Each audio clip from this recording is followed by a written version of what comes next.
There's a photograph somewhere in your family's history. Maybe it's faded now, edges soft with time. A car sits in the driveway. Chrome bumpers catch the afternoon light.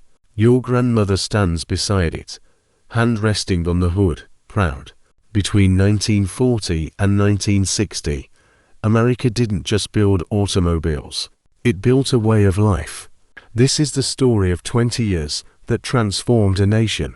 When factories roared back to life after global war. When highways stretched toward horizons that seemed limitless. And when owning a car wasn't just transportation. It was freedom itself. In 1940, American factories produced 3.7 million passenger cars. Then, December 7, 1941, Pearl Harbor. Overnight, the assembly lines went silent, not stopped, transformed. General Motors, Ford, Chrysler, they became the arsenal of democracy. The same plants that stamped fenders now press bomber wings. The same engineers who designed V8 engines turned their attention to tank transmissions and aircraft components. For 3.5 years, civilian automobile production ceased entirely. Not a single new car for the American public. But the factories never forgot what they were built for. August 1945. The war ends. Within months, those assembly lines roared back, not gradually, but with explosive force. By 1946, 2.1 million cars rolled out. By 1950, that number doubled. By 1955, America was producing 7.9 million automobiles annually, more than the rest of the world combined. This wasn't just economic recovery. It was industrial might on a scale never seen before. 3 major manufacturers dominated. General Motors held 50% of the market. By 1955, Ford commanded 25%. Chrysler took 15%. But beneath them, independents still fought for survival. Studebaker, Nash, Hudson, Packard, names that would soon vanish. But in these years, they still mattered. The average factory worker in Detroit earned $1.35 per hour in 1945, about $65 per week. By 1955, union contracts pushed that to $2.10 per hour, $85 weekly. That raise wasn't symbolic. It meant a factory worker could afford what he built. The United Auto Workers Union, led by Walter Reuther, secured not just wages but pensions, health insurance, paid vacation. The middle class wasn't a theory. It was being welded together on assembly lines. Technology in these 20 years wasn't about computers or satellites, not yet. It was about steel that could be shaped into poetry. It was about power you could feel through a steering wheel. In 1940, most cars came with inline 6-cylinder engines, producing 80 to 90 horsepower. Transmissions were manual, 3-speed. Brakes were mechanical, drums on all 4 wheels. Suspensions were basic leaf springs. No air conditioning, no power steering, no power brakes. Then, 1949, General Motors introduced the future Amic Oldsmobile 88, with a high-compression overhead valve V8 engine, 135 horsepower in a mid-sized body. It changed everything. Suddenly, American cars weren't just transportation, they were performance machines. By 1955, the Chevrolet small block V8 appeared, 265 cubic inches, 162 horsepower, and it would remain in production for decades. Chrysler answered with the firepower Hemi in 1951 to 180 horsepower, a sound that rumbled through neighborhoods like distant thunder. But horsepower alone doesn't explain what happened. In 1950, Chrysler and Goodyear developed the first automotive air conditioning system, a $350 option, the equivalent of $4,400 today. By 1960, 20% of new cars had it. Automatic transmissions, once rare and unreliable, became standard. Geam's Hydromatic, introduced before the war, was refined by 1950 into something dependable. Power steering arrived in 1951. First in the Chrysler Imperial. Within 5 years, it was common. These weren't luxuries. They were declarations. Driving should be comfortable, effortless, enjoyable. And the styling, oh, the styling. This was the era when cars stopped apologizing for existing. In 1940, designs were tall, boxy, utilitarian. By 1955, they were low, wide, wrapped in chrome. Tail fins inspired by the Lockheed P-38 Lightning fighter plane first appeared on the 1948 Cadillac. By 1959, the Cadillac Eldorado sported fins nearly 4 feet tall, rocket ship taillights embedded in them. Critics called it excess. Owners called it beautiful. How much did the dream cost? In 1940, a new Ford Deluxe sedan, the bestseller, was priced at $850. The average annual household income was $1,720. That car cost roughly half a year's wages for a working family. By 1950, a Chevrolet Starline Deluxe 6-cylinder radio heater listed at $1,540. Average household income had risen to $3,300. The ratio improved. A new car now cost about 5 months of earnings. But here's what mattered more. Financing became accessible. Before the war, buying a car meant saving 4 years or taking predatory loans. By 1950, the Big Three offered their own financing arms: GMAC, Ford Credit. You could buy a $1,800 car with $360 down and $65 monthly for 2 years. Suddenly, ownership wasn't for the wealthy. It was for anyone with steady work. Let's be specific. In 1955, these were your choices: Chevrolet Bel Air V8, automatic transmission, two-tone paint, $2,250. Ford Fairlane Crown Victoria V8, Continental Kit, $2,400. Plymouth Belvedere V8, power steering, $2,150. For luxury, Cadillac Series 60 to sedan, $4,700. Packard Patrician, $4,200. At the budget end, Nash Rambler, economical 6-cylinder, $1,850. But the car itself was only the beginning. Gasoline in 1950 cost 27 cents per gallon, about $3.40 today. A V8 averaged 14 miles per gallon. Fill-ups weren't burdensome. Insurance ran $80 annually for basic coverage. Maintenance oil changes every 2,000 miles. Tune-ups twice yearly, maybe $100 per year if you were diligent. Total cost of ownership for a middle-class family, roughly $500 annually beyond the payments.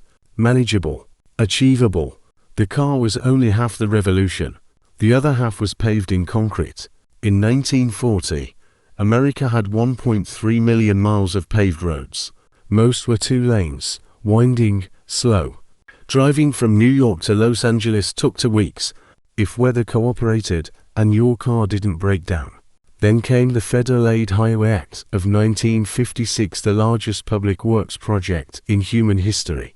President Eisenhower, remembering his 1919 cross-country military convoy that took 62 days, authorized 41,000 miles of interstate highways. Estimated cost, $25 billion, about $280 billion today. Construction began immediately. By 1960, 10,000 miles were open. These weren't roads. They were arteries. 4 lanes, divided. Gentle curves engineered for 70 miles per hour. Overpasses instead of intersections. Rest stops every 50 miles. And around those highways, a culture bloomed. The motel not hotel, motel, motor hotel appeared. Small buildings, parking right outside your door. Howard Johnson's opened its first franchise in 1954. Holiday Inn followed in 1952. By 1960, there were 60,000 motels across America. Diners sprang up at highway exits. Chrome exteriors, neon signs, booths with red vinyl. Open 24 hours because travelers didn't keep schedules anymore.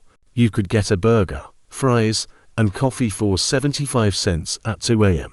Drive-in theaters peaked in 1958 to 4,000 of them nationwide. Families in station wagons, teenagers in convertibles, speakers hanging on roll-down windows. The movie almost didn't matter. Suburbs expanded because highways made them viable. You could live 15 miles from work and commute in 20 minutes. Tract housing Levittown, New York Lakewood, California. Thousands of identical homes with two-car garages. The garage wasn't storage. It was sacred space. The Sunday drive became ritual. Not going anywhere specific, just going. Windows down, radio on, seeing what was over the next hill. Route 66, from Chicago to Los Angeles, became mythology while it was still asphalt. Gas stations, gift shops, roadside attractions, Wall Drug, the Corn Palace, the Grand Canyon at sunrise. This wasn't tourism, it was pilgrimage. Americans were discovering their own country from behind the wheel, and the country was revealing itself in roadside diners and desert highways and mountains that appeared suddenly around curves. By 1960, Americans owned 74 million cars, one for every 2.4 people. Families often had a sedan for dad's commute, a station wagon for mom and the kids. The car wasn't a possession, it was infrastructure. It was identity. Some cars transcended their purpose. They became symbols. The 1949 Ford, the first truly post-war design, slab-sided, modern, no running boards. It saved Ford from bankruptcy. Sold 1.1 million units in its first year. When you see photographs from 1950, this is the car in every driveway. The 1953 Corvette, America's first production sports car. Fiberglass body, straight six engine. Only 300 made that first year. It almost failed. Then Chevrolet dropped in that small block V8 in 1955. And suddenly America had an answer to Europe's sports cars. Not better, perhaps, but ours. The 1955 Chevrolet, maybe the most important car of the decade. Before 55, Chevy was reliable but boring. Then they introduced that V8, that aggressive grille, those colors, harvest gold, gypsy red. Suddenly, Chevrolet was exciting. Over 1.7 million sold in a single model year. You couldn't be middle class in America without recognizing this car. A 1957 Chevrolet Bel Air, chrome everywhere, tail fins, dual headlights. It looked fast even standing still. Hot rodders adored it. Teenagers saved up for it. It appeared in movies, on album covers, in dreams. A 1959 Cadillac Eldorado, the absolute pinnacle of American automotive confidence or excess, depending on your perspective. Those tail fins were 42 inches tall, 6 taillights, all bullet-shaped. It was ridiculous. It was magnificent. Only Cadillac could do it. Chrysler 300, 1955. Beautiful beast. A 331 cubic inch Hemi V8 producing 300 horsepower, unheard of for a production sedan. He won stock car races. He terrorized sports cars. He proved that American luxury doesn't mean softness. Studebaker Starlight Coupe, 1953. Designed by Raymond Loewy. It had a distinctly European look, sleek, elegant, and without excessive chrome. Studebaker had fallen on hard times and ultimately failed, but this car proved that American designers could create beauty without pomp. And the station wagon, and glamorous, but indispensable. By 1960, almost 40% of family cars were station wagons. The Chevrolet Nomad, the Ford Country Squire with wood trim. They weren't about style, but about capacity. Little league baseball gear, camping gear, groceries, kids. The American family, mobilized. 20 years. From 1940 to 1960, America entered this period with 32 million cars, mostly pre-war models, many of which were idle due to gas coupons. It emerged with 74 million cars, modern, powerful, and affordable. By 1960, the auto industry employed 1.5 million people. Another 5 million worked in related industries: steel, glass, rubber, gasoline, and road construction. 1 in 7 jobs in America was automobile related. But numbers don't tell the whole story. Not quite. It was about a Detroit factory worker who was able to buy a sedan he helped build. It was about a Kansas family driving to California because they could, because there was a road, because the car was theirs. It was about freedom that wasn't abstract. You could turn the key, push the pedal, and go. No schedules, no tickets, no permits. Over those 20 years, the infrastructure of American life was built literally. Roads, bridges, and tunnels, but also patterns, rhythms. The commute, the road trip, the Sunday drive, a teenager's first date in his dad's car. The American experience, expressed through steel, chrome, and gasoline. And if this journey through America's automotive past brought back a memory, a smile, or a moment of nostalgia, take a second to support the channel. Leave a like, subscribe, and share your own story in the comments below. I'd love to hear it.